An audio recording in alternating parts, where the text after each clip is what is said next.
આજના daily ડોઝનું title અને thumb જોઈને તમને ખબર પડી ગઈ હશે કે આજે હું એવા 3 કામ વિશે તમને જણાવવાનો છું જે આ ડિસેમ્બરમાં આ મહિનામાં પતાવી દેશો તો ફાયદામાં રહેશો. જેમાં પહેલું કામ છે તમારા ડીમેટ એકાઉન્ટને લગતું, બીજું કામ છે તમારા આધાર કાર્ડને લગતું અને ત્રીજું કામ છે બેંક લોકરને લગતું.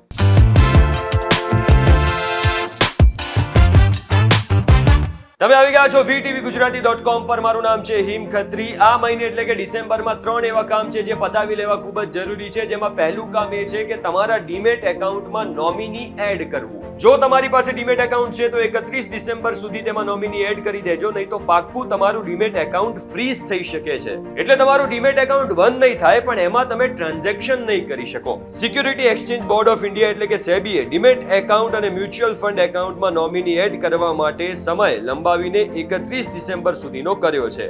આ સિવાય માર્કેટ રેગ્યુલેટરીએ ફિઝિકલ સિક્યુરિટી હોલ્ડર્સને પેન, નોમિનેશન અને કેવાયસી અપડેટ કરવા માટે પણ કહ્યું છે. હવે ડીમેટ એકાઉન્ટમાં નોમિની એડ કરવાની પ્રોસેસ કંઈ બહુ અઘરી નથી. જે બ્રોકર પાસે તમારું એકાઉન્ટ છે તેની એપ્લિકેશન અથવા ઓનલાઈન સાઇટ ઉપર લોગિન કરો અને એના પછી પ્રોફાઇલ સેગમેન્ટમાં જઈને માય નોમિનીનું ઓપ્શન આવશે. એમાં એડ નોમિની અથવા તો ઓપ્ટ આઉટનું ઓપ્શન આવશે. એમાં તમે જેને નોમિની બનાવવા માંગતા હો તેની ડિટેલ્સ અને ડોક્યુમેન્ટ આપો.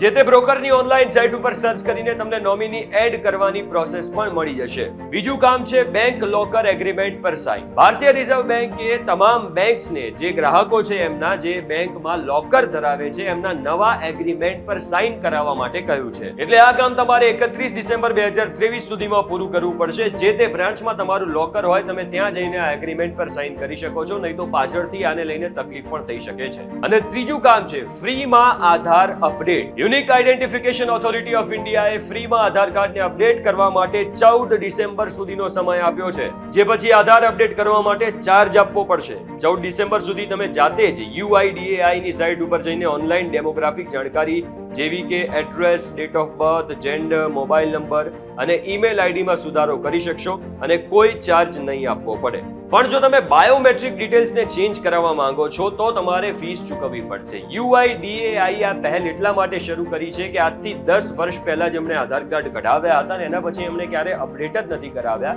તો એ આ પહેલ અંતર્ગત આધાર કાર્ડને અપડેટ કરાવી શકશે. પણ 14 ડિસેમ્બર પછી આના માટે ચાર્જ ચૂકવવો પડશે. તો આ હતા એ 3 જરૂરી કામ જે આ ડિસેમ્બર મહિનામાં તમારે પતાવી લેવા જોઈએ, નહીં તો પાછળથી પ્રોબ્લેમ્સ પણ થઈ શકે છે. જો આજના ડેલી ડોઝનો એપિસોડ કામનો લાગ્યો હોય તો વિડીયોને શેર કરજો, લાઈક કરજો ને આવા જ અને ઇન્ફોર્મેટિવ વિડીયો માટે જોડાયેલા રહેજો vtvgujarati.com સાથે.